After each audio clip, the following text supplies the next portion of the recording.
Bonjour à tous, Bonjour. Patrick Magalaès, agent immobilier pour le compte de Visit & Co en Normandie. J'ai à mes côtés maître Gauthier Massijeski, qui est notaire à Caen, et on a réalisé, lui et moi, un podcast pour les personnes qui envisagent la vente et la division de terrains à bâtir. Vous pouvez trouver sur toutes les plateformes d'écoute la partie 1 qu'on a enregistrée qui parle de la définition du lotissement, quelles sont les autorisations nécessaires, déclaration préalable, permis d'aménager, etc. Et Gauthier, je vous laisse nous donner le sujet du jour de la partie 2. Eh bien, comme on l'avait indiqué à l'occasion de la première partie de ce podcast, on abordera en fait dans cette seconde partie toute la fiscalité afférente aux opérations de lotir, notamment pour des particuliers, à savoir les taxes d'aménagement, l'impôt sur la plus-value immobilière, les taxes sur les terrains devenus constructibles. Et ce sera déjà un joli morceau, je pense, pour ce podcast. Allez, c'est parti pour l'épisode 2. Et est-ce que justement ce délai d'obtention et de purge du permis d'aménager, il a aussi des conséquences sur la commercialisation du ou des lots à bâtir ensuite? Alors, en effet, si on aborde un petit peu l'aspect commercial, cession-vente des lots, il y a quand même des points de vigilance à avoir, autant pour le lotisseur, entre guillemets, professionnel ou particulier, que pour les partenaires avec qui il va travailler. Je pense notamment à nos amis agents immobiliers et puis à nos confrères notaires, à savoir que la commercialisation, la publicité est possible. Okay. Sur un lotissement soumis à déclaration préalable ou permis d'aménager, sauf bien sûr à mentionner dans les publicités qui sont faites si l'autorisation a déjà été obtenue ou pas, Okay. Et le cas échéant à bien en préciser la teneur, notamment les éléments qui permettent d'identifier cette autorisation, la date de délivrance et le numéro qui est souvent adjoint à cette autorisation, qui va souvent commencer par DP plus un numéro ou PA plus un numéro pour l'identifier. Voilà, on a quand même ça doit figurer dans une annonce publicitaire. Exactement, sur la publicité qui sera faite sur la commercialisation des lots. Okay. Ça, c'est une première chose. Une fois que l'autorisation est obtenue, vous aurez la possibilité de commercialiser entre guillemets les lots. D'accord. Et à savoir que vous avez des contraintes qui vont être différentes selon que vous êtes soumis au régime de la déclaration préalable ou soumis au régime du permis d'aménager. En termes de déclaration préalable, c'est plutôt souple, pas de particularité notable. Okay. Au niveau du permis d'aménager, ça va être un peu plus contraignant. On va obligatoirement passer au titre de l'avant-contrat sur des promesses unilatérales de vente, pas de compromis possible. En somme, on passe obligatoirement devant le notaire pour établir cette promesse unilatérale de vente. Pour le lotisseur, il faut savoir que, vous savez peut-être, chers auditeurs, que de manière générale, on peut, que ce soit sur des compromis ou des promesses de vente, solliciter de la part du prétendu acquéreur, du candidat acquéreur, le versement d'une indemnité d'immobilisation qui va aller entre 0 et 10% de la valeur du bien, sur des cessions de lots, des ventes de lots dans un lotissement soumis à permis d'aménager, on ne peut pas dépasser une valorisation de 5% pour l'indemnité d'immobilisation, le dépôt de garantie. Okay. Si on achète un terrain 100 000 euros, par exemple, on ne peut pas exiger de nous, acquéreurs, le versement d'un dépôt supérieur à 5 000 euros, voilà. Alors que ce serait 10 000 euros dans l'exemple d'une maison ou autre. Exactement. Ok. Exactement. Voilà un petit peu ce qui peut ressortir au niveau de la commercialisation. Au niveau, j'ai envie de dire, déroulement des travaux. Par principe, vous ne pouvez pas commercialiser les lots, vendre les lots si les travaux de lotissement ne sont pas achevés, sauf à obtenir, c'est ce qui est souvent le cas d'ailleurs, une autorisation de la part de l'administration pour autoriser la commercialisation prématurée des lots, auquel cas vous aurez en tant que lotisseur l'obligation de garantir à vos acquéreurs le bon achèvement justement des travaux de viabilisation et des travaux de finition du lotissement, ce qui va souvent passer par des garanties financières. Et heureusement, ça permet de s'assurer... C'est une vraie protection pour l'acquéreur, de ne pas se retrouver avec un lotissement à moitié abouti, à moitié achevé. Exactement. On a une réglementation qui est, vous l'avez compris, de toute manière ici, complètement protectrice des intérêts des acquéreurs. Oui. Voilà. Alors tiens, vous me donnez le là pour parler d'un point que je trouve moins un peu surprenant justement sur la réglementation et sur l'habitude qu'on a de la protection du consommateur et qui est tout à fait normale, qui est sur le délai de rétractation, lié justement à l'achat ou la vente de terrains à bâtir. Et il y a une spécificité dont vous allez nous parler, Gauthier, sur le fait que le terrain soit issu d'un lotissement ou pas. Exactement, sur la vente d'un terrain nu qui serait pas intégré à un lotissement, entre guillemets. Vous ne bénéficiez pas, n'achetant pas un terrain à usage d'habitation, puisqu'il n'y a pas de construction édifiée à ce titre-là dessus, vous ne bénéficiez pas forcément du délai de rétractation qui est prévu par le Code de la construction, ce dont vous pouvez bénéficier lorsque vous achetez un bien à usage d'habitation, maison, appartement ou autre. En revanche, dans le cadre de lotissement, notamment le lotissement soumis à permis d'aménager, vous bénéficiez dans les mêmes conditions d'un délai de rétractation de 10 jours à compter de la signature de l'avant-contrat, donc de la promesse de vente, pour vous rétracter si vous estimez que le projet que vous envisagiez ne correspond plus. Vous bénéficiez de cette protection au même titre que si vous achetiez un bien à usage d'habitation directement bâti. Voilà. Ok, merci de la précision. Si on arrive sur du coup la fin de la commercialisation, si on revient à notre client propriétaire ou vendeur et qui veut faire l'opération lui-même sans céder le terrain à un lotisseur, à un aménageur, parce que c'est évidemment une possibilité, mais la rentabilité de l'opération peut tenter le client de la réaliser lui-même.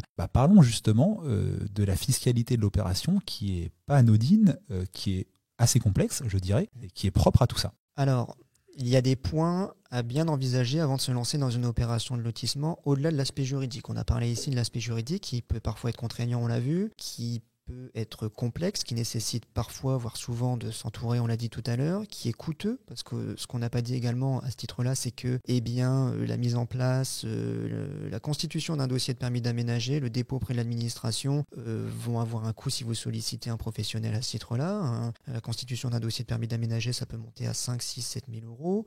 Les travaux de viabilisation, ça a un coût. Oui, c'est conséquent. Exactement. Le maître d'œuvre qui va s'en charger, lui aussi, va très certainement se faire rémunérer pour le suivi de ces travaux-là, ce qui a un coût, sachant que, en tout cas, avant l'achèvement des travaux de viabilisation des terrains, vous ne pouvez pas commercialiser. Donc ça suppose quand même un décaissement de fonds qui peut être relativement conséquent. Oui, donc on avance l'argent sur une petite année, quoi, pour simplifier si on se lance dans un projet comme ça. Exactement, voire parfois un peu plus, puisque obtention de l'autorisation, oui, sur un permis d'aménager, on peut aller à 6 mois, 7 mois, et puis commercialisation, permis.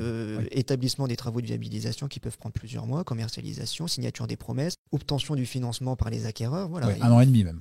Exactement. Okay. Exactement. Au-delà de ces frais, il y a une fiscalité qui est quand même complexe, technique et parfois un peu lourde qui peut s'appliquer sur ces opérations de lotissement. La première, qui est propre à l'opération en tant que telle d'aménagement, c'est la taxe d'aménagement. À savoir, vous créer un projet qui va solliciter parfois pour l'administration de mettre en place des équipements complémentaires pour desservir en termes de réseau, par exemple. Le nouveau lotissement que vous allez créer, d'aménager les voiries, les voies publiques déjà existantes, de permettre de tirer des réseaux de la voie publique jusqu'aux parcelles viabilisées.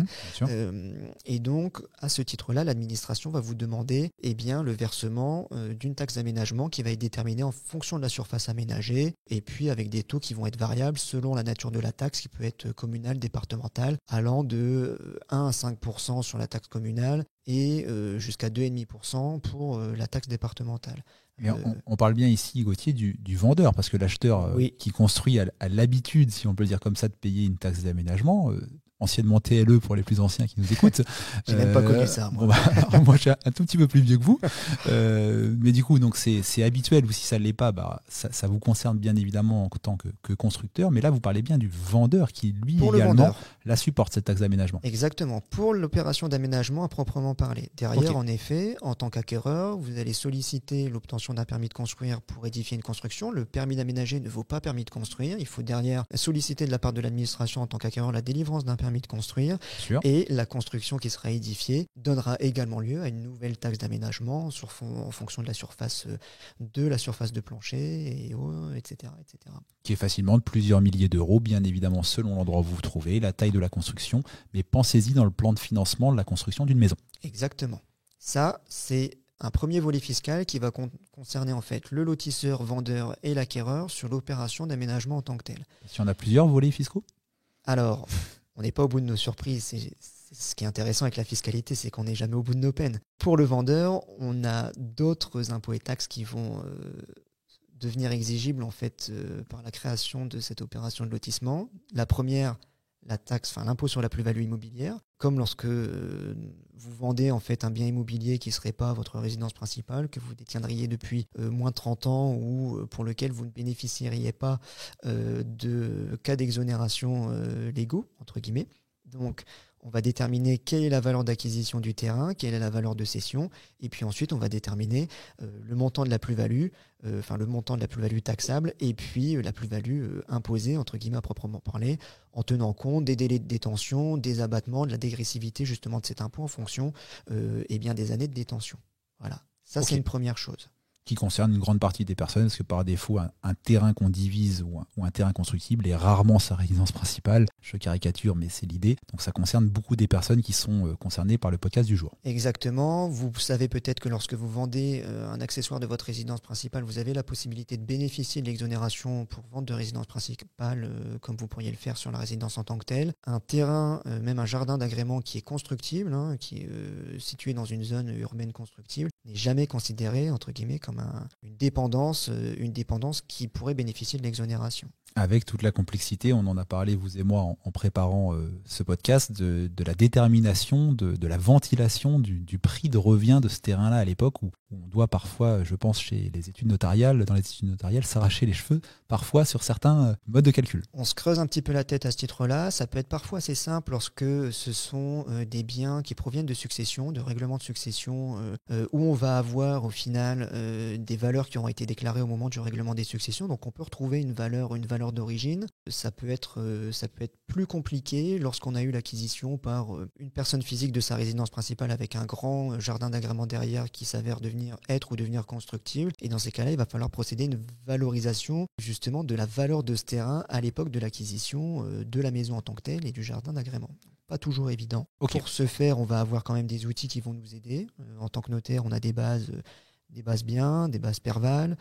On va pouvoir aller chercher des références antérieures, mais c'est vrai que c'est pas toujours évident quand même de déterminer ces prix d'acquisition. Il faut creuser un petit peu. Et l'idéal, c'est peut-être de le faire en amont, dès le début du projet, et de ne pas attendre le dernier moment pour se poser cette question-là de la fiscalité sur la plus-value et de la détermination du prix de revient, etc. Exactement. Si on a une opération qui est dès le départ identifiée comme une volonté d'acheter l'immeuble bâti et de détacher le terrain à très court terme pour le céder, peut être intéressant de s'intéresser sur la question de la ventilation du prix d'acquisition. Ça peut être une chose. Ça simplifiera la démarche plus tard. Oui, complètement. Okay. Je suis complètement d'accord.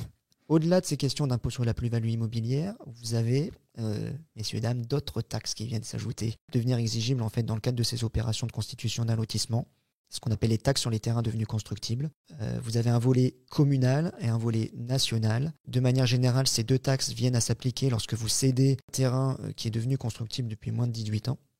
Donc à charge pour vous et les professionnels qui vous entourent, agences, notaires, de se rapprocher en fait de l'administration pour essayer d'obtenir des informations sur la date de constructibilité du terrain, la date à laquelle le terrain est devenu constructible. Ok. Donc, consulter les anciens PLU, les POS, etc. Exactement. Se rapprocher des anciennes documentations d'urbanisme, Okay. pas toujours évident. Se rapprocher de la mairie. Pour les grosses communes, ça peut parfois être plus simple. Pour les petites communes, toujours plus délicat d'obtenir des informations à ce titre-là. Parce qu'on demande beaucoup de compétences aux petites communes, les pauvres, et qui parfois... Mais qui ne sont pas forcément dotés avec un personnel qui est parfois bénévole ou parfois gère beaucoup en fait en termes de volume d'activité et d'étendue de l'activité, gère beaucoup de domaines et qui ne sont pas forcément spécialisés sur l'urbanisme ou sur la fiscalité, des collectivités territoriales. Donc c'est pas toujours évident. Soyons cléments avec les petites communes, voilà, qui en font, dont le personnel fait beaucoup. Exactement. Soyons sympas avec eux. Ils nous sont souvent d'une grande utilité. Mais ça ne règle pas notre problème, tout ça. Donc voilà, il faut essayer de trouver l'information d'une manière quelconque. Au moins demander une attestation à la mairie selon laquelle le terrain est devenu constructible depuis plus ou moins de 18 ans. À compter de ce moment-là, ça peut déjà être utile. Alors méfions-nous. Et pourquoi cette date de 18 ans est importante du coup, si je reviens sur le point précédent? À quel titre? Alors, si ça fait moins de 18 ans, quelles sont les conséquences? On est du coup concerné par les taxes? On est concerné par ces deux taxes sur les terrains devenus constructibles. Si le terrain est devenu constructible depuis plus de 18 ans, vous êtes exonéré de ces taxes-là. Ah, donc des fois, un peu comme pour la plus-value immobilière, il est intéressant de bien creuser, regarder les dates anniversaires, etc. Exactement. Parfois s'interroger et voir avec vous en tant que particulier, agence comme notaire, voir avec son client s'il n'est pas opportun peut-être de retarder un petit peu l'opération de lotir d'1 an ou 2. On ne fait pas tout en fonction de la fiscalité, c'est une certitude. Parfois, il y a un besoin de liquidité et on a besoin de passer l'opération pour X ou Y raison. Mais s'il n'y a pas d'urgence et qu'on s'aperçoit que le terrain a 16 ans de constructibilité et d'antériorité de constructibilité, pourquoi pas attendre 1 an ou 2 pour s'exonérer de cet axe-là. Ok. Ça peut être toujours de bons conseils et ça améliorera de manière significative la rentabilité de l'opération. Ça, c'est une certitude. Concernant la taxe communale, donc je vous ai indiqué, il y a deux volets, un volet communal, un volet national. L'État ne fait pas de cadeau. Elle est toujours, entre guillemets, elle est toujours applicable. Cette taxe nationale sur les terrains devenus constructibles est toujours applicable. Okay. Pour les communes, il faut que cette taxe soit instaurée par une délibération de l'organe compétent, conseil municipal ou autre. Ok, donc renseignement qu'on prend en mairie si on veut se renseigner à titre particulier? De la même manière que pour la date de constructibilité du terrain, on se rapproche de la mairie pour savoir si une délibération du conseil municipal a voté l'application justement de cette taxe communale sur les terrains devenus constructibles. Ok, bon, ça marche. Je passe assez rapidement sur la méthode de calcul. Pour la taxe communale sur les terrains devenus constructibles, on va déterminer si en fait le ratio de plus-value de votre terrain est supérieur à 3. Vous avez acheté un terrain pour 10 € le mètre carré. Aujourd'hui, il en vaut 40. Vous dépassez le ratio de multiplication par 3. Donc, vous êtes assujetti à cette taxe sur les terrains devenus constructibles communales. Dans ce cadre-là, ce qui dépasse, en fait, la valeur dépassant l'application du coefficient de 3 va être taxable à 10%. Ok. Sachant que dans la détermination, on va faire une différence entre votre prix d'acquisition et votre prix de cession, à savoir que les travaux de viabilisation ne sont pas déductibles. Oui, du montant de la plus-value. Oui, okay. Voilà. Donc vous payez quand même des taxes sur une assiette qui est assez large, qui ne prend pas en compte les travaux de viabilisation auxquels vous auriez procédé. D'accord. Et sur un terrain en plus devenu constructible, il est assez fréquent, sans faire de généralité, que le rapport soit supérieur à 3. Oui, complètement. Par défaut, il n'était pas constructible, il le devient. La valeur explose en général et c'est bien normal. Exactement. Okay. Ne sont assujettis à cette taxe communale que les personnes physiques ou les groupements ou sociétés relevant de l'impôt sur le revenu. Je crois que Patrick vous a déjà fait plusieurs podcasts à ce sujet-là, sur notamment l'assujettissement possible des SCI ou des sociétés à l'impôt sur le revenu, à l'impôt sur les sociétés. Ici, pour le volet communal, ne sont assujettis que les personnes physiques ou les sociétés et groupements relevant de l'impôt sur le revenu. Ok, on rappelle la transparence fiscale de la SCI à l'IR. Exactement. Concernant la taxe nationale, toutes les personnes sont assujetties, personnes physiques comme personnes morales, à l'impôt sur le revenu ou à l'impôt sur les sociétés. D'accord, c'est une première chose. Ok, donc point de différence avec la taxe communale. La taxe communale, exactement. Okay. On a ici une question de ratio qui est plus de l'ordre de 3, mais de l'ordre de x10 ou x30. Ça commence déjà à être des ratios qui sont un peu plus importants et on peut échapper un peu plus facilement à cette taxe nationale, quoique.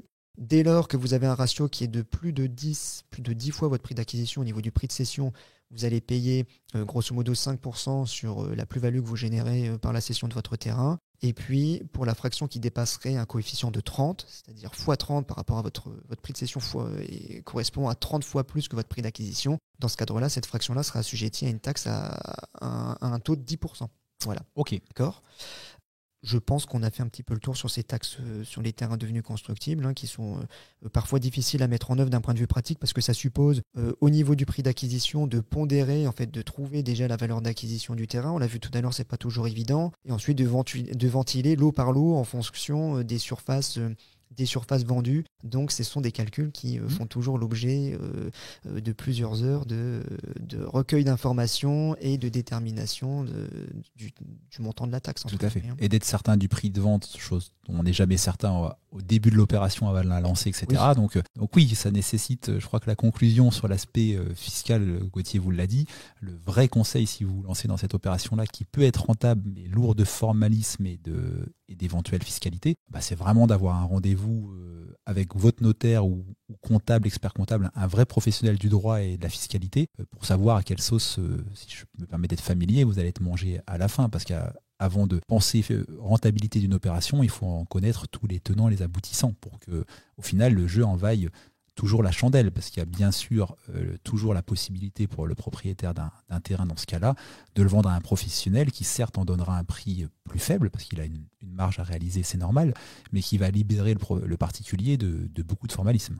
Exactement. Donc la clé de votre rentabilité sur ce type d'opération, c'est inévitablement l'anticipation. Consultez un professionnel autour de vous, notaire. Alors les experts comptables sont peut-être un peu moins au fait des opérations immobilières, mais de prime abord, votre notaire, quoi. Je prêche pour ma paroisse, mais ça évitera des déconvenues au moment des premières sessions, en regardant le prix de cession et en défalquant les travaux de viabilisation, les frais de permis d'aménager, les frais de géomètre pour les divisions et toute la fiscalité applicable, taxe d'aménagement, impôt sur la plus-value immobilière, taxe sur les terrains devenus constructibles. Voilà, anticipons. On ne peut pas tout ajuster au départ. On ne connaît pas, comme le disait Patrick, le prix de cession des lots. Inévitablement, il y a des négociations qui pourront être engagées avec les acquéreurs à ce titre-là, mais on peut quand même avoir une vue globale qui va se rapprocher de la réalité de manière certaine, quoi. Tout à fait. Et tenons compte, c'est tout bête, mais aussi de l'inflation. On parle de nécessité de chiffrer les travaux de viabilisation, du fait qu'ils soient à la charge du propriétaire, vendeur, etc. On est dans une période d'explosion du coût des matériaux et ainsi de suite. Et quand on viabilise un terrain, on est concerné à 100% là-dedans. Donc c'est aussi quelque chose à tenir compte, peut-être majorer un petit peu les devis ou bien verrouiller les dates de validité si vous vous lancez dans cette opération-là. Les coûts vont aller en augmentant en mon sens et non pas l'inverse. Exactement. Je crois qu'on a fait le tour de la question, Gauthier. Oui. On espère que ce podcast vous a plu. N'hésitez pas, on est sur un sujet assez technique mais intéressant pour les personnes qui sont concernées. N'hésitez pas à poser des questions en commentaire. Moi, Gauthier, on prendra grand plaisir à y répondre. Et si vous avez d'autres idées de podcast qui nécessitent notamment l'intervention d'un expert du droit, Gauthier étant évidemment notaire, je l'accueillerai à nouveau avec grand plaisir dans un nouveau podcast. Donc n'hésitez pas à poser des questions en commentaire et on vous y répondra bientôt. Plaisir partagé. Voilà. Merci à tous. À bientôt.